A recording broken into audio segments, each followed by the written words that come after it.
and regulations decided by Nonsense Private Limited.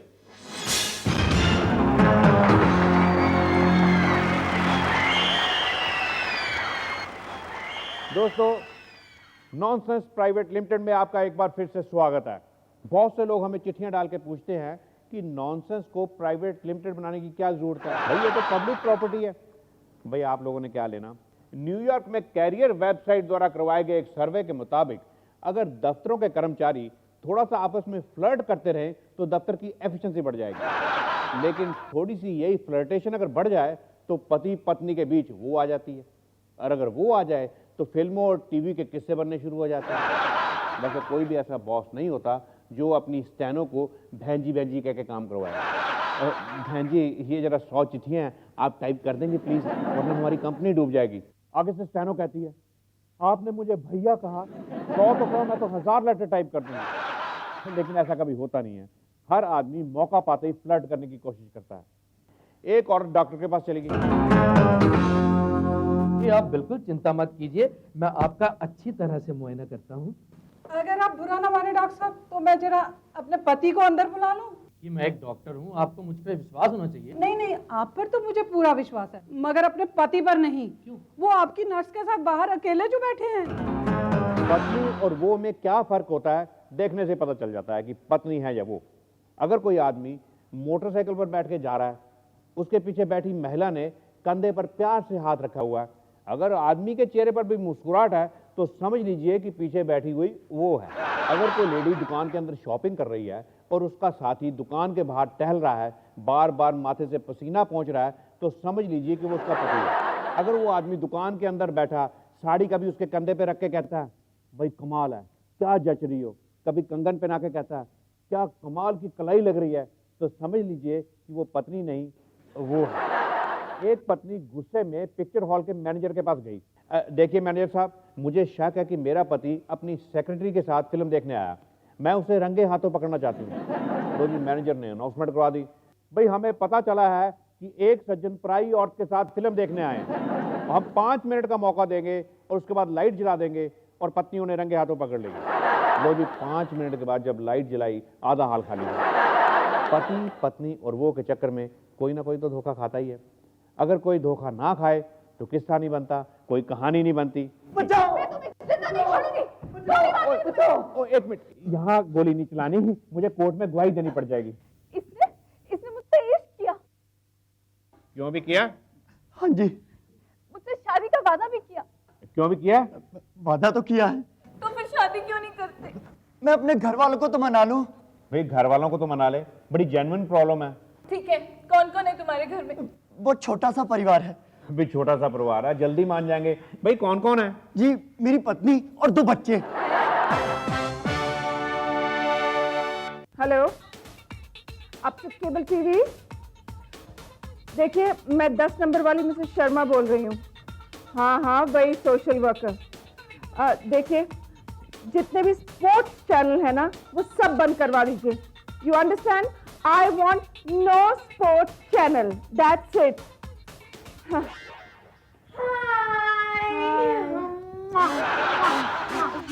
क्या बात है, बहुत गुस्से में लग रही हो? नहीं नहीं, ऐसी कोई खास बात नहीं, बस थोड़ी सी पर्सनल प्रॉब्लम है। हुआ क्या है मिसेस शर्मा? अरे कुछ नहीं, मेरे हस्बैंड जब देखो ये स्पोर्ट्स चैनल लगा के बैठे रहते हैं। Oh, he's a sports lover, you know? No, he's a sports girl lover, especially tennis. You are right, Mrs Sharma. मुझे समझ में नहीं आता, ये टेनिस वाली लड़कियां टेनिस खेलने आती है या अपने कपड़े दिखाने? अरे चैम्प्स, वो कपड़े पहनती ही कहाँ हैं जो वो दिखाएंगी? वही तो मैं भी सोच रही हूँ मिसेस शर्मा। कई दिनों से मैं देख रही हूँ मेरे हस्बैंड टेनिस के मैच में इतने इंटरेस्टेड क्यों हैं? अरे टेनिस के मैच का स्कोर तो पढ़ना नहीं आता, आके फाड़ फाड़ के टीवी को देखते। खेलने में जो कंफर्टेबल है वही तो पहनेगी ना? कंफर्टेबल हो या ना हो, बस वो 6 इंच की स्कर्ट पहन के सारे टेनिस कोर्ट पे घूमती रहती है। आपको पता है, जिस दिन मेरे हस्बैंड ये टेनिस का मैच देखते हैं ना, 2 दिन मुझसे सीधे मुंह बात नहीं करते। अब देखो ना मिसेस चंपा, अगर घर में देखने लायक कोई चीज ना हो तो फिर बाहर तो देखेंगे ही ना। बुरा मानने की कोई बात नहीं है Mrs Sharma. bad joke. It wasn't a joke. What do you mean? I mean, नारी का धर्म है सुंदर दिखना, इसके लिए उसे जो भी करना पड़े उसे करना चाहिए ताकि लोग उसे देखें। अब मुझे ही देखो ना, मैं जब घर से बाहर निकलती हूँ तो लोग मुझे देखते रहते हैं और बस देखते ही रहते हैं। We know that. मालूम है ना वो मिस्टर पांडे जो इनके घर के सामने आए थे, 3 दिन में ही पर्दे लगवा दिए थे उन्होंने। ओह यार, शायद मिस्टर चौधरी को भूल रही हैं आप, जो खिड़की से मुझे देख रहा था और देखते देखते बेचारा 4th फ्लोर से नीचे गिर गया और मर गया। Miss Saranpur, I guess you're forgetting the actual story. The story was कि तुम्हें देखने के बाद वो नहीं गिरा, वो बेचारा मोजे सुखा रहा था। मोजा एक हाथ से फिसला और वो मोजे के पीछे, और बेचारा एक चौकीदार को भी लेके गया वो। वैसे भी मुझे ये बात समझ नहीं आती कि सुंदरता को दिखाने के लिए हमें कपड़े उतारने की क्या जरूरत है ना? अगर ऐसा होता तो भगवान हमें कपड़े पहनाकर ही धरती पर भेजते। मैं तो कहती हूँ ये सारी लेडी प्लेयर्स जो टेनिस खेलती है, कोई भी गेम खेलती है, जो छोटे छोटे कपड़े पहन के खेलती है, सेंसर सर्टिफिकेट के बिना दिखाना ही नहीं चाहिए। ओहो मिसेस चंपा, शायद आपके हस्बैंड अब तक तो एडल्ट हो गए होंगे, है ना? What do you mean? I mean to say, आप लोगों को वैसे ही कपड़े पहनने चाहिए जैसे आपके हस्बैंड को अच्छे लगते हैं, अगर सूट करते हो तो।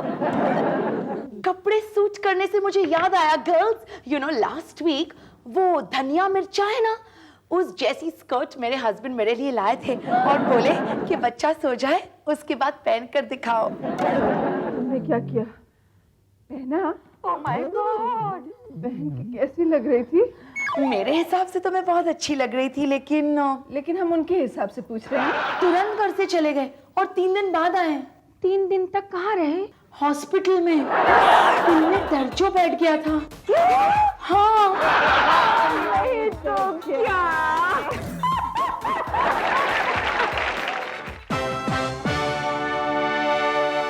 हेलो व्यूअर्स, आपका स्वागत है हमारे इस प्रोग्राम में। आपको पता है आज हम इस स्टूडियो में किसे बुलाया है? एक ऐसी शख्सियत जिसका फिल्म इंडस्ट्री में अपना ही मकाम है।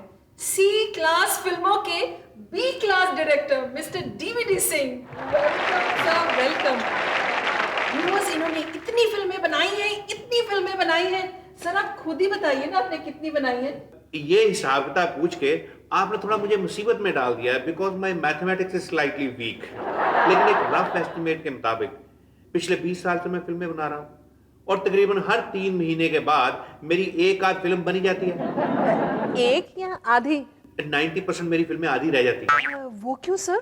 क्योंकि कभी तो फाइनेंसर भाग जाता है, कभी हीरोइन सुसाइड कर जाती है और कभी फिल्म बनते बनते हीरोइन का ग्राफ नीचे आ जाता है। मिस्टर DVD सिंह जी, आपकी फिल्म्स की जो हीरोइन होती हैं उनकी खासियत होती है कि वो बहुत ही घटिया, चीप और सस्ती होती हैं। आपने कभी A ग्रेड फिल्म हीरोइंस के साथ नहीं काम किया? देखिए ऐसा होता है कि जो A ग्रेड हीरोइंस होती है ना, उनका A ग्रेड हीरोज के साथ कोई चक्कर चल रहा होता है, वो सेट पे लेट आती है या आती ही नहीं है। तो जो आपके साथ हीरोइंस काम करती हैं उनका कोई चक्कर नहीं चलता हीरोज के साथ? उनका चक्कर तो मेरे साथ ही होता ना, सारी डेटें मेरे पास ही होती हैं।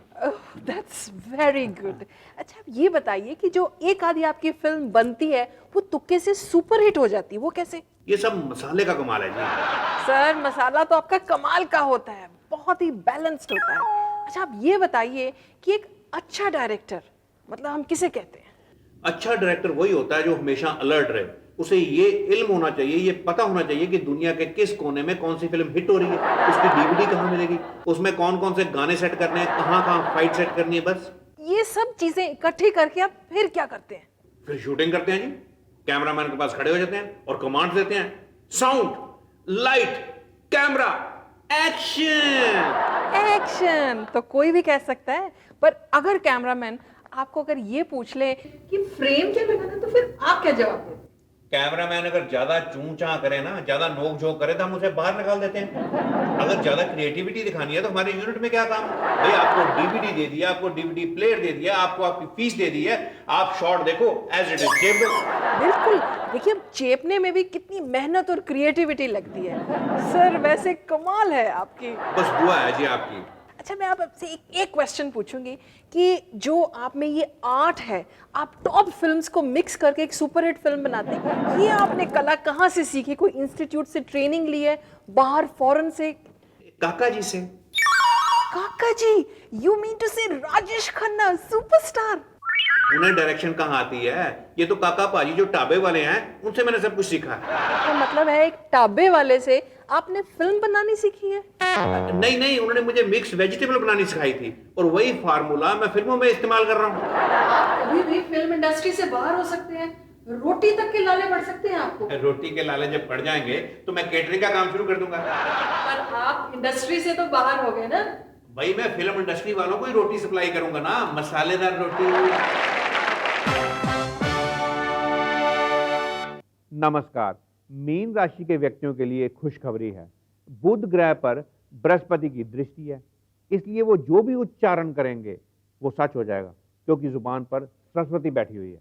और मैं आपके फायदे के लिए बता दूं कि मैं मीन राशि का ही ज्योतिषी हूं। इस हफ्ते इंपॉर्टेंट महकमों के मंत्री चौकस रहें, क्योंकि स्टिंग ऑपरेशन नाम का एक नया ग्रह उनकी कुंडलियों पर असर डाल सकता है। और घबराने की बात यह है कि इसका अभी पक्की तरह से कोई उपाय भी नहीं निकला। खैर, एहतियात के तौर पर रिश्वत लेते हुए अपने मुंह को काले कपड़े से ढक लें, या हो सके तो निकाब डालकर ही रिश्वत दें, ताकि स्टिंग ऑपरेशन नाम का ग्रह आपको कम से कम डसे।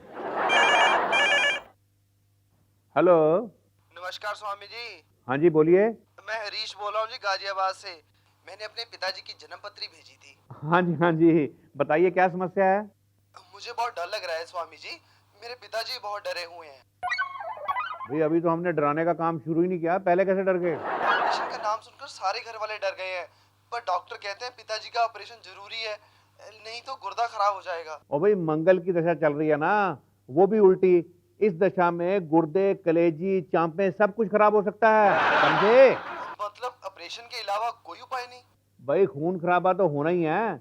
आप ऑपरेशन करवा के खून निकलवा लीजिए और बाद में खून फिर चढ़वा लेना। पर ऑपरेशन से पिताजी बहुत डरते हैं। कोई बात नहीं, आप अपना ऑपरेशन करवा लीजिए। मैंने तो दुबई जाना है जी। तो अपने नौकर का ऑपरेशन करवा लीजिए। नौकर का तो पहले ही 2 बार ऑपरेशन हो चुका है जी। फिर ऐसे करिए, 50,000 आपका खर्चा आएगा, आप मेरा ऑपरेशन करवा लीजिए। आपके ऑपरेशन से क्या होगा? भाई आपका ग्रह टल जाएगा, मेरी पथरी निकल जाएगी जो काफी देर से पेंडिंग है। ये एक स्पेशल दवाई है जो हमने नॉनसेंस प्राइवेट लिमिटेड की लेबोरेटरीज में तैयार की है, और इसका फार्मूला खरीदने के लिए दुनिया की बड़ी बड़ी कंपनियां हमारे पीछे हैं। ये वायरल फीवर के लिए है या जनरल वीकनेस के लिए? ये दवाई फाइनेंशियल वीकनेस के लिए है। Financial weakness? बिल्कुल। अगर आपकी बीवी शॉपिंग के लिए बाजार जा रही है आजकल की कमर तोड़ महंगाई में, आपको चाहिए कि चुपके से इस दवाई के 2 बूंद उसकी चाय में डाल दीजिए। इससे क्या होगा? लो जी, क्या बात कर रहे हो? बाजार में आप अपनी बीवी की 1000 मिन्नतें कर लो, आप सूट ले लो जी, साड़ी ले लो जी, ये हार ले लो जी, वो मानेंगे नहीं। 8-10 घंटे के लिए उसका शॉपिंग का शौक ही खत्म हो जाएगा। ये तो बड़ी अच्छी चीज है। ये तो बहुत बकवास चीज है। बहुत अच्छी चीज है। शट अप, चल चुप कर। तो देखो भाई, हाँ मत लड़ो, अच्छा नहीं लगता। ये दवाई मेरे मतलब की चीज नहीं है। क्यों भाई साहब? मेरी बीवी तो कल ही किसी के साथ भाग गई। सबूत एक ऐसी चीज है, सबूत के बगैर सजा नहीं मिल सकती। इसलिए आधे लोग सबूत छिपाने में लगे रहते हैं और आधे लोग सबूत ढूंढने में लगे रहते हैं। बहुत से पुलिस वाले ऐसे होते हैं जिन्हें सबूत क्रिएट करने पड़ते हैं, और बहुत से पुलिस वाले ऐसे होते हैं जिनके सामने सबूत पड़ा होता है, उन्हें दिखाई नहीं देता।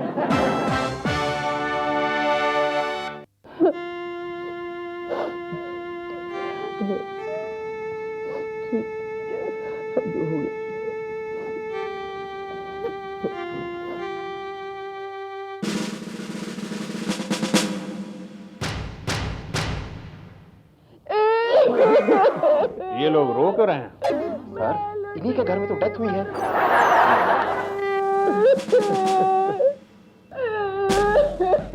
My self inspector Iftikhar Singh Bhatti. और मैं भैरवनाथ की विधवा। प्लीज टू मीट यू, मिलके खुशी हुई। ये खुशी का मौका नहीं है। If I am not wrong, आप भैरवनाथ हैं? सर, भैरवनाथ की तो डेथ हुई है। मैं खीरू भाई, भैरवनाथ का 50% का बिजनेस पार्टनर। क्या बात, इतनी सर्दी लग रही है साथ में चिपके हुए? जी नहीं, मैं तो शेयर कर रहा था। क्या दुख दर्द इनके साथ। अगर इतना ही दुख है तो कम से कम कपड़े तो सफेद पहन लेने थे। मैं डेथ कंफर्म करने आया था। कपड़े गाड़ी में पड़े, क्रिमेशन में पहनूंगा। मेन आइटम किधर है? आइटम? मेरा मतलब डेड बॉडी कहाँ है? जी वो लॉबी में।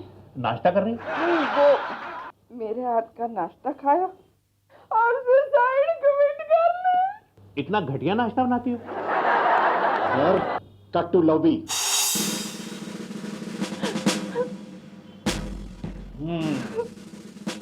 ये मर्डर का केस नहीं, सुसाइड का केस है। लक्ष्मी देवी, आपके हस्बैंड ने गले में फंदा डाल के सुसाइड करने की कोशिश की और मुबारक हो, वो सक्सेसफुल हो गए। मुझे भी ऐसे ही लगता है। तुम्हारा लगने से क्या होता है? सर को लगना चाहिए। सर, बॉडी में से ताजे ताजे खून की खुशबू आ रही है। लगता है छाती में छुरा घोंप कर हत्या की गई है।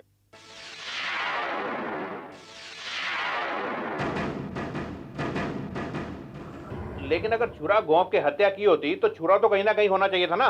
सबूत किधर है? साहब, चाकू मिल गया। लच्छो देवी जी मुझे लगता है कि आप चुकंदर काटते हुए चाकू कहीं भूल गई थी। इसे धुलवा के जरा किचन में रखवा दीजिए।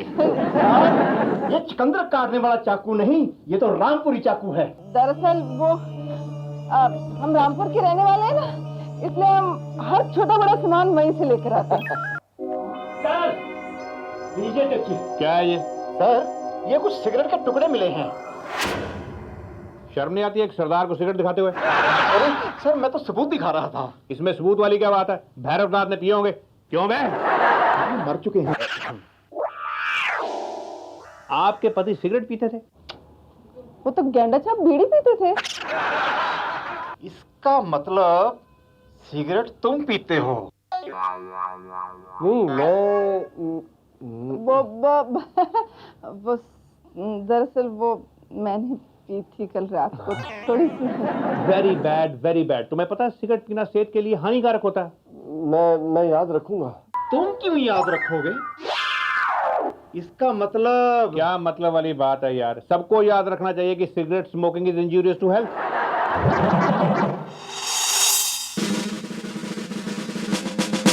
और ये देखिए चूड़ियों के टुकड़े। इसका मतलब है इसने सुसाइड करने से पहले यहाँ प्राइवेट मुजरा भी देखा। साहब, क्या है? ये देखिए खून का निशान इस रूम से बाथरूम तक जा रहा है। इसका मतलब भैरवनाथ सुसाइड करने से पहले बाथरूम में शेव करने के लिए गया। सुसाइड करने के पहले सेव करने की क्या जरूरत है? भाई सुसाइड के बाद अखबार में फोटो आती है, चेहरा तो ठीक होना चाहिए।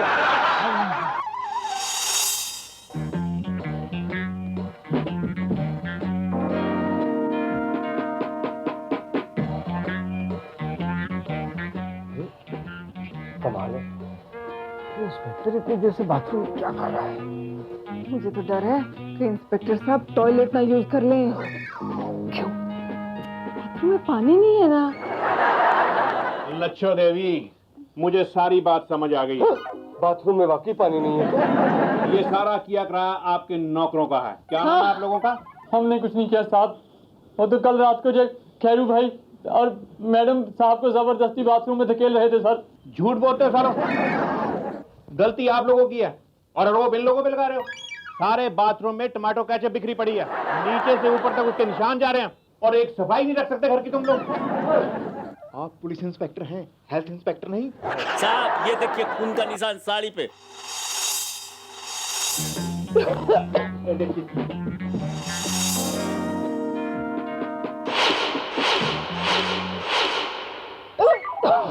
तुम कपड़े नहीं धो सकते और खूनी का खास ध्यान रखोगे। पता नहीं साहब, मैडम ने ये साड़ी साहब का कत्ल करते वक्त पहन रखी थी। खीरू भाई और मैडम ने मिलकर साहब का ऐसे ही बाथरूम में कत्ल किया है साहब। तुम्हारे पास कोई सबूत है? हाँ साहब, हम दोनों इस बात के आंखों तक गवाह हैं। आंखों का क्या है? आंखें तो बहुत सी ऐसी चीजें हैं जो देखने लायक नहीं होती, बहुत सी ऐसी चीजें देख लेती हैं जो होती नहीं है। क्या? आपको देखकर मेरा ज़मीर जाग गया है। कौन जाग गया? मेरी अंतरात्मा जाग गई है। देखा, इस एक आदमी की वजह से पूरा पुलिस महकमा बेइज्जत हो रहा है। उसका कितना नुकसान हो रहा है मुझसे ये देखा नहीं जाएगा। I am sorry darling. Inspector साहब, मैं कबूल करता हूँ कि ये खून हम दोनों ने मिलकर किया। ऐसे कैसे कबूल करता हूँ? अरे तो करना पड़ेगा। क्यों? मैं नहीं कबूल। ठीक है, तुम भी करोगी ना, मैं तुम्हारा 50% का पार्टनर हूँ ना, तो ठीक है, मैं अपने 50% में कबूल करता हूँ, मानता हूँ कि ये खून मैंने किया है। बस। अच्छा, मैं तुम्हारे बगैर नहीं रह सकती, इसलिए मैंने खून किया, ये मैं भी मानती हूँ। तुम लोगों के मानने या न मानने से क्या होता है? इंस्पेक्टर साहब मानेंगे तो ना। आप लोग हमारे काम में दखल मत दो। कानून के हाथ बहुत लंबे हैं। मुजरिम जितना भी शातिर क्यों ना हो, कोई ना कोई सबूत जरूर छोड़ के जाता है, और एक ना एक दिन सबूत जरूर मिलेगा। आज तक कोई भी ऐसा केस नहीं है जो